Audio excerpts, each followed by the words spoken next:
Chapter 23.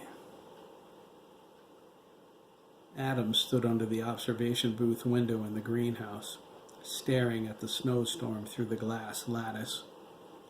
The warmth from the environmental controls caused the snow to melt instantly.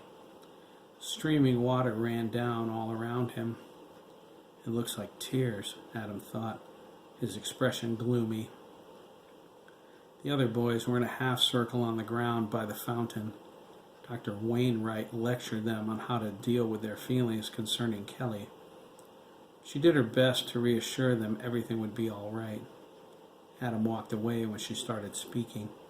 He found her tone of voice patronizing and her conversation inane. Dr. Wainwright, for all her self-righteous posturing and air of superiority, was beneath him. She was transparent and a bore. Adam knew what was going on. He didn't need her to tell him. He didn't need anything, especially more lies.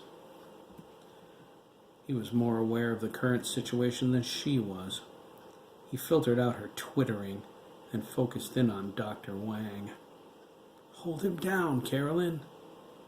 Adam knew he was scared by the tone of his voice. Kelly was having another seizure.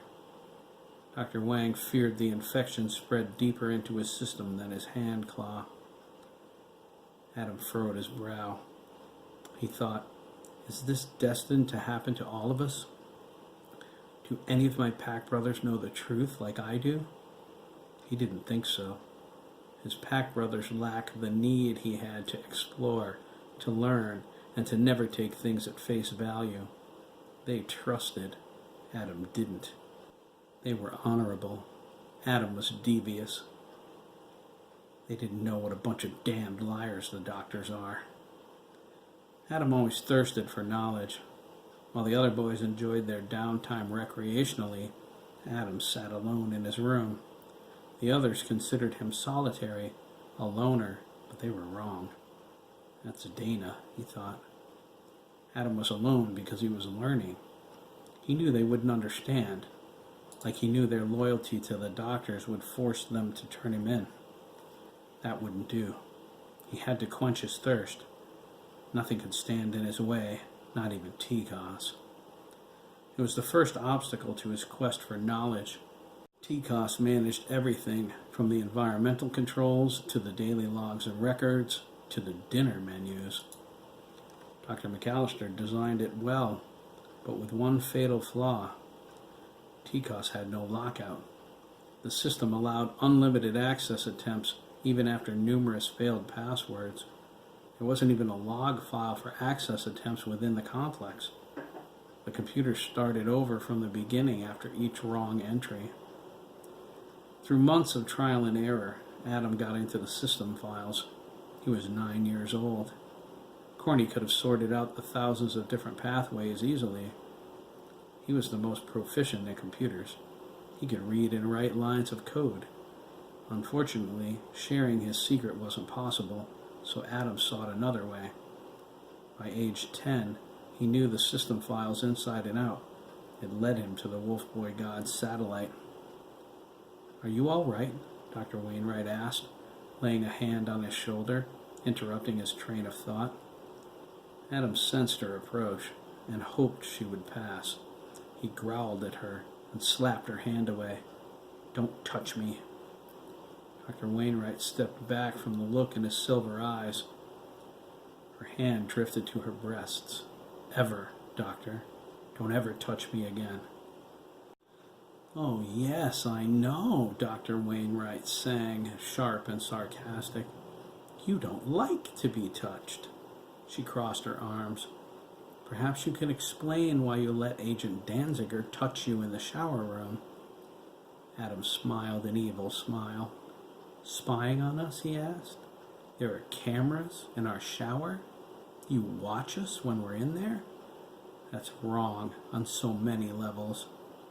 His eyes narrowed. "For your information, I tolerated Agent Danziger's touch because he seemed like a genuinely caring man. In fact, I may have even welcomed it. Haven't you realized, Doctor, It's only your touch I thoroughly despise. A chorus of muffled snickers erupted from the other side of the fountain. Dr. Wainwright grunted and strutted away. Adam thought, I detest that woman beyond words. Her quarters were on the other side of his in the opposite hallway. They shared a wall. How many nights did her thunderous snoring keep him awake? Adam wanted to confront her about it, but she would learn he could hear her. The boys weren't supposed to be able to hear through the soundproofing. Adam wondered, can anyone else? He didn't think so. His hearing was more acute than any of the wolf boys. He even heard sobbing from Omega Wing at night, the despair of those imprisoned there, the Omega wolves. Sometimes he would block them out. Other times, Adam cried with them, although he would never admit it. He wished he could go there and comfort them. He knew their fate might be his one day. That was so funny, Mitchell exclaimed, walking over with the other boys. Yeah, Corny agreed, patting Adam on the head. He was surprised when he let him. You tell her. I can't stand that woman. Who can? Edison asked. She's always prying. She needs a life, Dana said, doing his best to hold in his fear about Kelly. They all were. Adam wondered if he should reassure them. He debated it perhaps a millisecond before rejecting the idea. Never tell them what you know. It was the first rule, and a good one. Why are you standing here? Edison asked. Sitting on the grass in front of him. Dr. Wainwright's gone now. I know that, Edison, Adam replied sharply. Edison shrank back. Adam lowered his head. I'm sorry, okay? I didn't mean that. Edison smiled. Adam apologized? It's okay, Adam, he said, trying to sound upbeat. We're all worried about Kelly.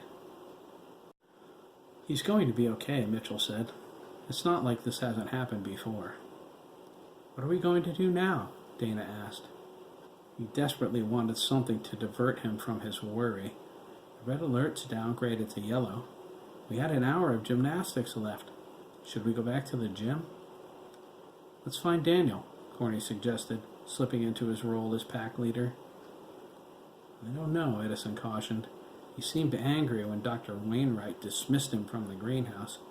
He might have gone hiking. He didn't, Adam interrupted. It was true, Daniel hiked the mountains when he was mad, usually at Dr. Wainwright, who acted like the wolf boys were her personal property, but not this time. He's in the pool. Pool, the boys chorused. Now, that's an idea, Corny said. They started for the door. He stopped and walked back to Adam. Are you coming? He asked, his expression concerned. Adam shook his head. No thanks. I'm going to stay here for a while. Suit yourself, Corny shrugged. Find me if you need me. I will. Adam knew he wouldn't. He never sought company, and he didn't need anyone. Independence was in his genes, and yet Dr. Wainwright was closer to the truth a few moments ago than she realized. Agent Danziger woke something in him when they were in the shower room. Adam could smell the man's concern for him, his sympathetic sadness. It struck a chord in him no one else ever had. For those moments when he was on Agent Danziger's lap, he wanted nothing more than to be a kid.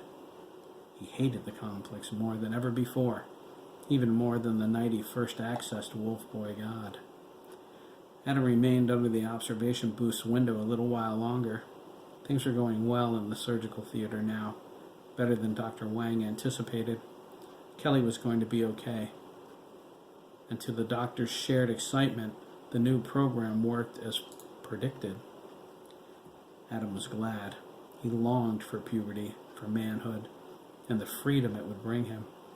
Only Peter Pan wanted to be a boy forever. Adam was about to leave, drawn to the excited cries of his pack brothers as they prepared to swim. They were having fun, a difficult concept for him. He moved toward the door, but stopped as his hearing zeroed in on a familiar sound. It was the helicopter. It was close. Inside it, Dr. McAllister demanded Lieutenant Henderson ignore the snowstorm and go faster.